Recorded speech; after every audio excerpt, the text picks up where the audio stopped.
Hi, I'm Al Dare with Mickey's Bait and Tackle in North Syracuse, New York.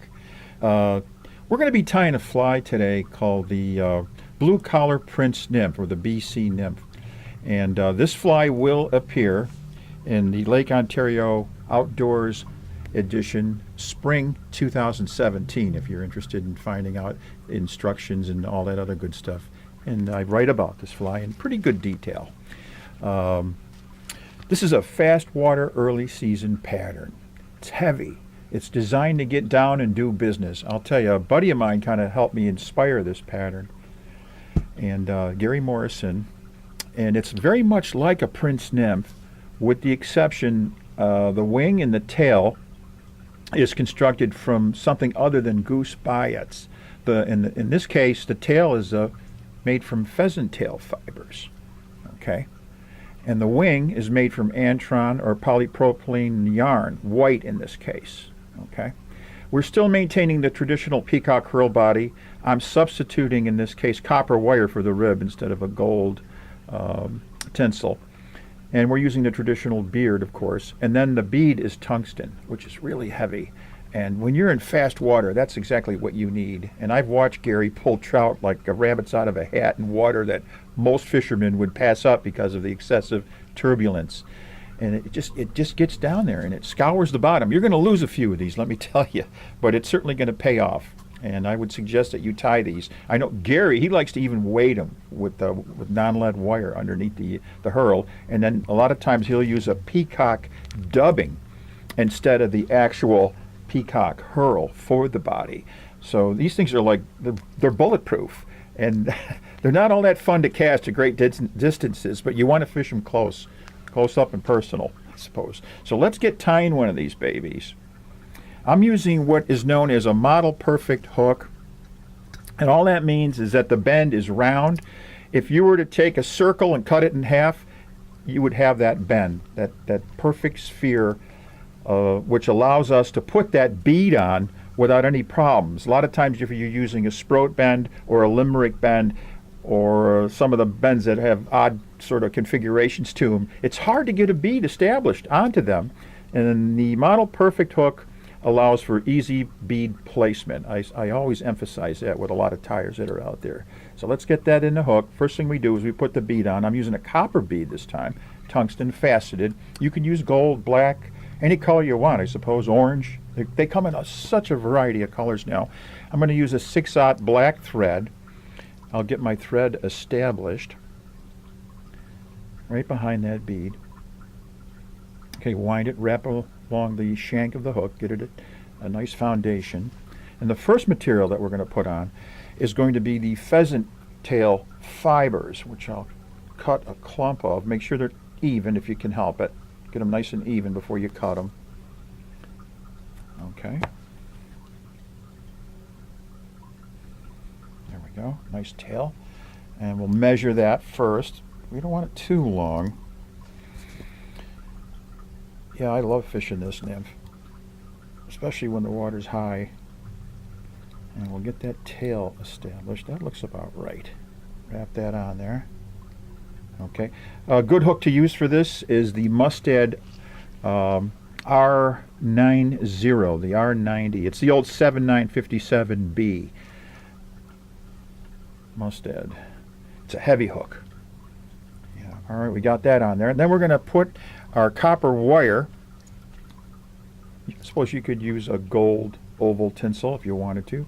We're going to put our copper wire just to get it established. It's a pretty thick copper wire. I'd say it's about a medium. Okay, I'm using about a number 8 hook.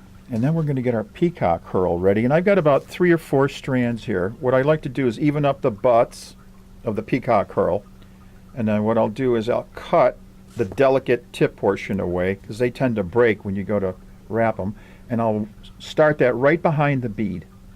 Get those 4 strands of hurl established. Right about there. Then I'll bring my thread forward, get my hackle pliers, right about there, like that. And then I'll twist those clockwise as I wind away from myself. It makes one hurl rope as we twist it clockwise, winding forward and twisting at the same time. Like I said, if you really want to make this thing go right to the bottom, you could weight this fly, but I tend not to. I'll just use the tungsten beadhead, and that is sufficient for me. Gary likes to weigh them with the wire, the lead or the non-lead. Get that down there. Okay.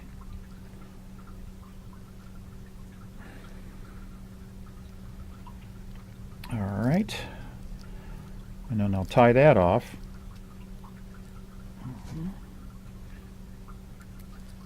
Now we'll take the copper wire, and copper, when you wind a rib through peacock herl, whether it be copper or tinsel, counterwind it. Don't wind it away from you, wind it towards you. Go the opposite direction that you just wound the herl in, and this way you kind of crisscross over it and make it a little more durable in that regard. So if a trout hits it and he breaks one of the strands of peacock, it's not going to come apart as readily. Counterwinding rib is always a good idea when going through delicate materials like peacock herl. And when you cut wire, you always use the crotch of your scissors. Don't use the fine tips. Reserve those for the delicate work. Just right in there and get rid of that. Okay, now I need another material that I overlooked. And the nice thing about being in a fly shop is that you got stuff all around to pick from. So I'm going to walk over here to the wall, grab a number 2 rooster neck, and we're going to get the hackle from that for the beard. Forgot all about the beard. It's kind of webby, you know, even though it is an Indian grade rooster. I'm going to go underneath there, and I'm going to pick out one of the webby feathers on the bottom, like that. Okay, not one of the long ones up here, one of these webby guys, because we're going to make a beard. We want it to be sort of absorbent. It's going to absorb water, almost like a hen hackle. I'm going to take that hackle, I'm going to draw these back like this, and I'm going to do something interesting here. I'm going to cut the tip off. We don't need that. And then what we're doing is we're forming a V, like a notch. Okay? That's going to go right underneath there. I'm going to pull that through to form the beard. And I'm going to get rid of some of this unnecessary flue. And there's a nice little stem that we can use almost like a tool hanging onto that, because this can be a really delicate procedure. You need all the help you can get on a small fly like this when forming a beard. Nice thing about a rotary vise, we'll twist that this way. I'll get that established with 2 turns over the stem. Then I'll take that stem and pull it. Pull it just enough to where that beard is situated right underneath. That's about right about there, maybe a little more. Good. Now, tie it off a little more, give it some security, get in there with your scissor points. This is where you need them fine points. Get right in there really close, get rid of that. Okay, then there's our beard. Okay. Now we're going to establish a wing. And instead of using the traditional white goose biots, we're going to use, in this case I'm using a polypropylene yarn. You could use Antron. White's the color though. You really want to go with white. Okay. And what I'll do is I'll just tie that in right behind that bead up on top. Get that established. A couple of turns. Okay. And then we'll cut that to measure just a little bit maybe beyond the bend, or even with the bend of the hook. That's about right. That eventually will splay out and get all kinds of, get fuzzy as you fish it. Now the last thing is the blue. And a lot of people think I have a thing for blue, and I do. And it holds its color when submerged. Fish can really see this. You see a lot of trout lures with blue, like little Cleos, the blue and silver Cleos, Meps. A lot of your metal, it's blue and silver, seems to be the color that attracts trout. Even green metallic in combinations of silver. But if John Atherton, back in the 1940s, he was an artist. He designed a series of mayflies. And the interesting thing was, they were a 3-set series of mayflies. And they were designed to be used in all different conditions. And the one thing that they all had in common was the wing pad was made from blue kingfisher. And, you know, artists, they kind of know color. So what I'll do is I'll take that, just a little bit of that, I'll dub it on my thread, like this. Just get that on the thread like that. That's all I need. You don't need too much. And then we'll actually wrap a collar of the blue ice dub. Okay. Then I get to wrap behind the bead itself and then tie off with a whip finish tool. Okay.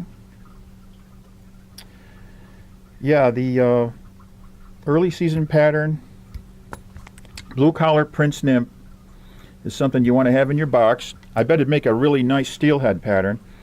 You see a lot of these new check nymphs today. They have what are known as hot spots. It's just something that's different. It varies from the traditional scud pattern or nymph pattern. They'll put like either pink or red or yellow or orange dubbing just to give it that contrast. In this case, we're using that blue. Okay, I don't know. Maybe we're getting back to our roots in terms of using attractor flies like the Royal Coachman and the Scarlet Ibis. But this is one fly that certainly will show up underwater, but most importantly, it's going to get down and do business to where the fish are. When you have heavy current, most of the fish are going to be right on bottom, or they're going to be behind rocks, behind obstructions like logs, things of that nature. This is the fly that's going to get down and get right in their face, and they're probably, hopefully, going to grab it for you. Hey, it's Al at Mickey's Bait and Tackle saying so long, and keep your line in the water.